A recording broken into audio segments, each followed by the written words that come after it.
Beamy, greater than 26 years old, philosophy grad student in Boston, constantly doubting life decisions lately. Every day feels like endless loop of reading Kant, grading papers, drinking cheap coffee. Attend guest lecture by professor on modern relationships. Half curious, half just bored honestly. After talk, his assistant Haley approaches, short hair, glasses, tattoos peeking from cardigan. She invites me to join their research circle about alternative love structures and dynamics. Translation: polyamory fan club with free pizza probably included, so of course I agree. First meeting their circle of 8 discussing compersion, ethical non-monogamy, spiritual connection through openness. I just blurt random mix of Kant references and video game analogies like idiot. Haley laughs, says I bring refreshing perspective compared to usual echo chamber conversations. Later she starts texting me memes, dark jokes, late-night rants about university stress. We walk campus at night, grab coffee together. Feels almost normal surprisingly, nothing too heavy. Until one night, she drops bombshell confession that flips script of entire vibe. I'm polyamorous, she says. I already have 2 partners, Josh and Mia. Josh is law student, Mia's yoga instructor, but apparently she still wants me. I freeze, admit I'm more one-on-one type, not really poly by design. She laughs, teases, wow, that's very monogamous of you. Like it's outdated fashion trend. Later she invites me to party with them both, promises it'll be chill. I walk in, atmosphere feels surreal, like NPC wandering into wrong video game lobby. Josh tall, confident, perfect hair, smells like expensive cologne straight out of commercial. Mia calm, flexible, speaks like she's narrating mindfulness podcast, smiling serene, unsettling almost. They act like situations completely normal, ask what I can contribute to polycule. I joke about sarcasm and snacks. Josh nods seriously, like I passed secret exam. Another evening, Haley invites me over to her Cambridge apartment packed with books everywhere. Crystals on shelves, weird posters on walls.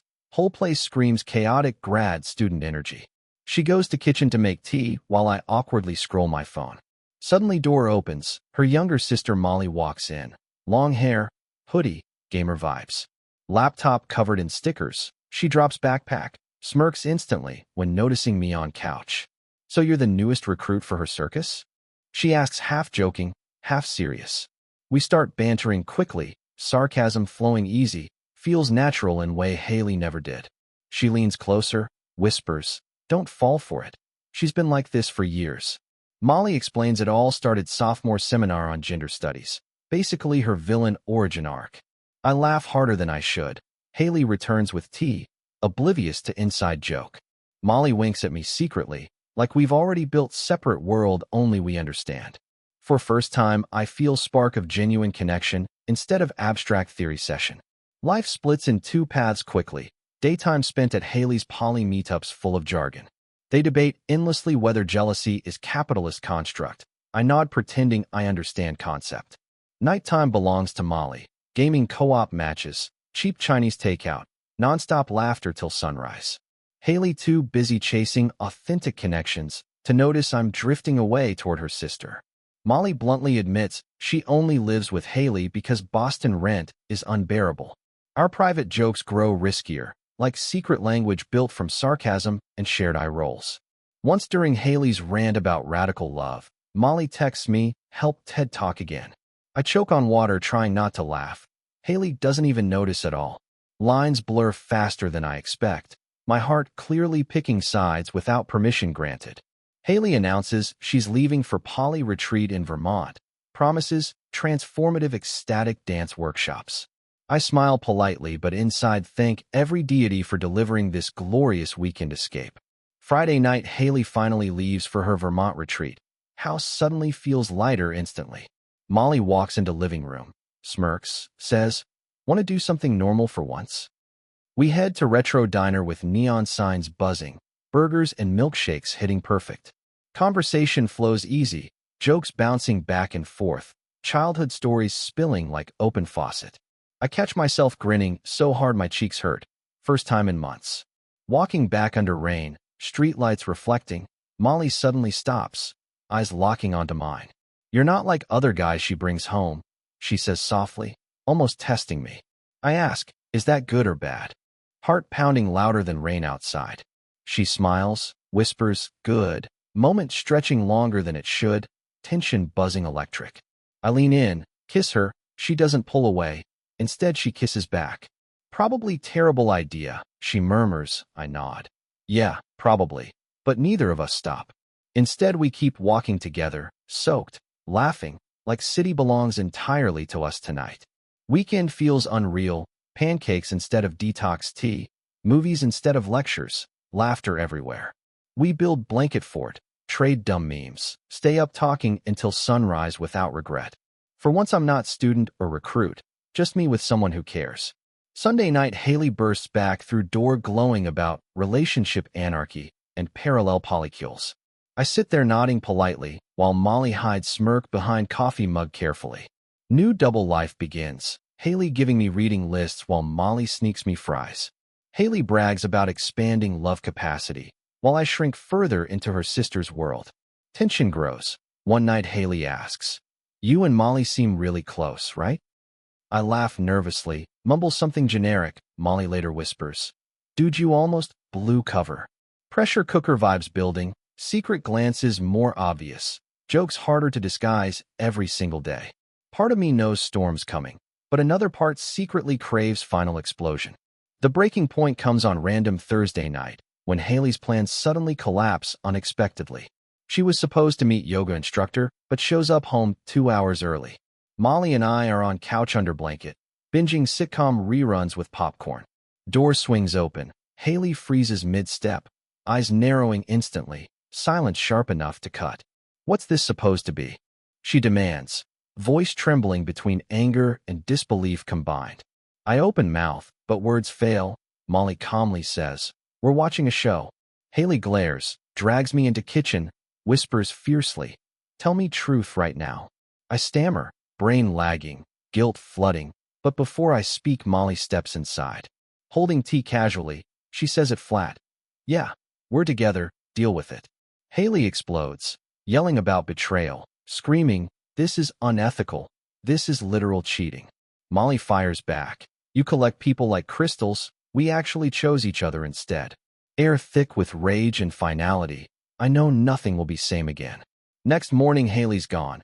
Half her crystals left scattered like failed Pokemon collection attempt.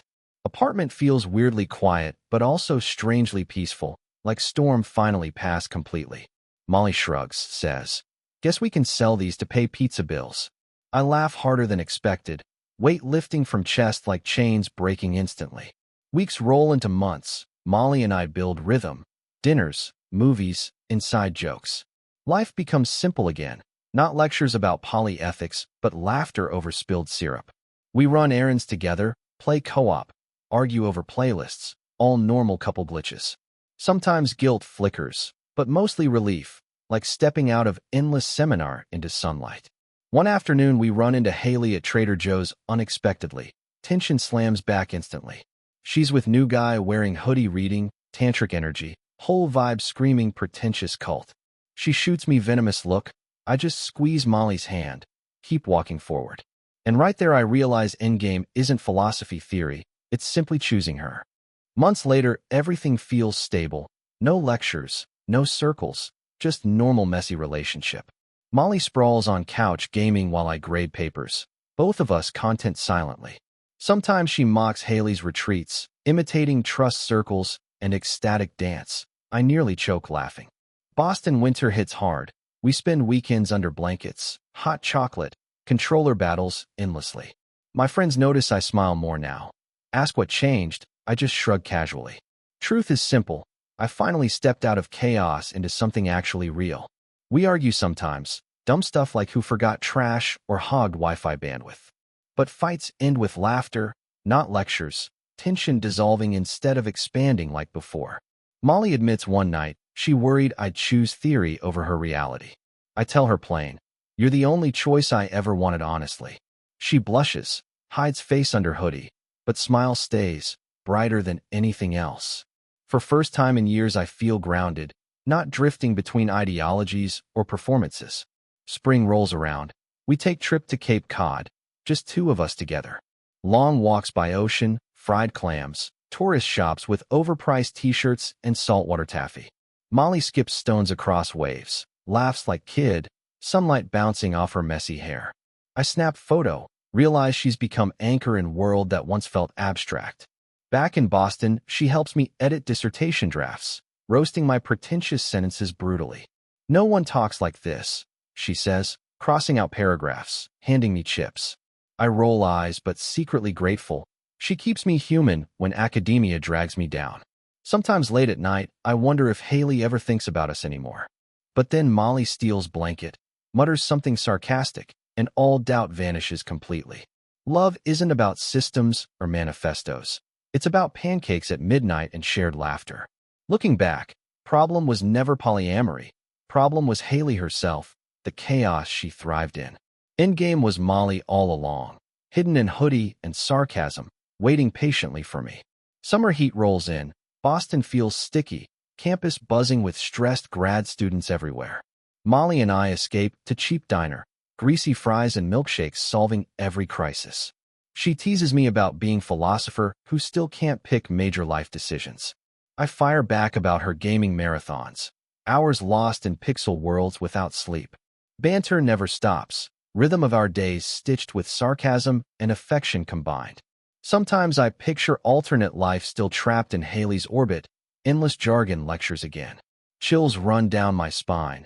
Grateful I chose laughter, late-night noodles, messy honesty instead. One evening Molly asks, "Do you regret how it happened?" Voice unusually careful, quiet. I shake head, tell her no, because every wrong turn led me here finally. She kisses me softly, no drama, no theories, just warm, undeniable truth between us. For first time in years, future doesn't terrify me. It almost feels exciting actually. Not thesis defense or career paths, but building something real with her every day. Fall semester begins. I juggle teaching, writing, endless grading, exhaustion creeping into bones. Molly waits with pizza boxes, says, "Fuel for the genius," smirk across her face. She keeps me alive with humor, snacks, and reality checks sharper than any professor. Sometimes I think back to that first meeting, circle of strangers debating compersion endlessly. I barely understood half of it, but without that chaos I'd never meet her. Life is weird like that. Disasters reroute into blessings if you're stubborn enough. Now weekends mean co-op gaming, brunch runs, movie nights, not theory-heavy polyamorous retreats. Our apartment's small, cluttered with books, controllers, coffee mugs, but it finally feels like home. I catch myself writing in journal, not about Kant, but about her smile. Haley's memory fades, just another grad school glitch, not final boss anymore.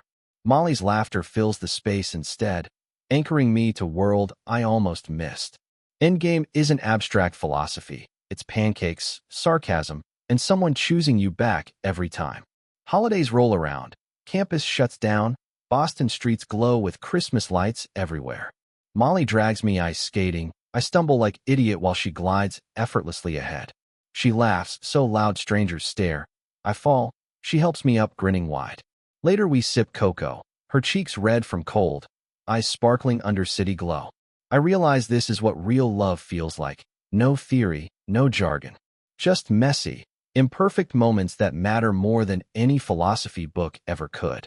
Family asks about her. I bring Molly to dinner. Parents instantly adore her vibe. They tell me she grounds me, makes me lighter, different than years of brooding silence.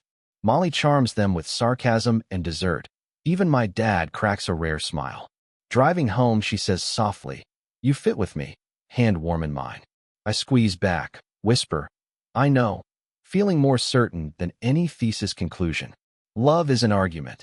It's decision repeated daily, and I keep choosing her always. Spring again, graduation creeping closer, dissertation nearly finished, stress at all-time maximum level. Molly stays up proofreading chapters, roasting my overcomplicated sentences until I simplify reluctantly. "Stop trying to sound like robot, write like human," she insists, handing me snacks. I realize she's not just partner, she's editor, coach, anchor keeping me steady. Defense day arrives. I'm nervous wreck, pacing halls, hands shaking with sweat dripping down. Molly shows up with energy drinks and sarcasm. "Go own them, philosophy nerd." Her confidence pushes me through. I survive questioning. Committee finally approves. Weight off chest. Afterward, we celebrate with cheap champagne in plastic cups, laughing until our sides ache. I tell her none of this possible without her. She just shrugs smugly. Walking home, cap crooked on head, Molly slips her hand into mine quietly. For first time, I'm not doubting choices. I'm grateful for every twist and turn. Sometimes philosophy teaches through theory, but life taught me through her, clearest lesson of all. Months pass, job offers trickle in. I stress over choosing path, academia, or beyond. Molly listens patiently, cracks jokes about philosopher flipping coins to decide entire future career. One night she says, "Stop chasing perfect choice, just pick what feels alive." Her words stick harder than any lecture. I realize she's right instantly inside. I take teaching job nearby, not glamorous, but steady, something that keeps us grounded. Molly celebrates by ordering way too much takeout, turning it into personal holiday feast. We toast with sodas, laughing about chaos that brought us here from beginning. Sometimes I wonder if Haley ever tells story from her side differently now. But then Molly steals last dumpling, smirks, and I know I wouldn't trade anything. Life feels imperfect, cluttered, loud, but beautifully ours, stitched together with sarcasm and affection. Final boss wasn't philosophy or polyamory. It was learning to trust my own heart. And choosing Molly every day proves I finally passed. No retakes, no do-overs required. Years later, we're still in Boston, apartment bigger, shelves stacked with books and plants. Photos of trips, graduations, goofy selfies cover walls, reminders of everything we built. Molly still games late into night, yelling at screen. I grade papers beside her. Sometimes she catches me staring, asks, "What?" I just smile, shake head quietly. I think about circles, retreats, jargon, how lost I felt before finding her. Endgame wasn't radical theory. It was pancakes, sarcasm, midnight walks, and ordinary love. Philosophy can explain structures, but life is lived in small, messy, imperfect choices daily. Molly became my anchor, my glitch turned blessing, my unexpected answer in chaos storm. When friends ask if I regret any of it, I tell them honestly no.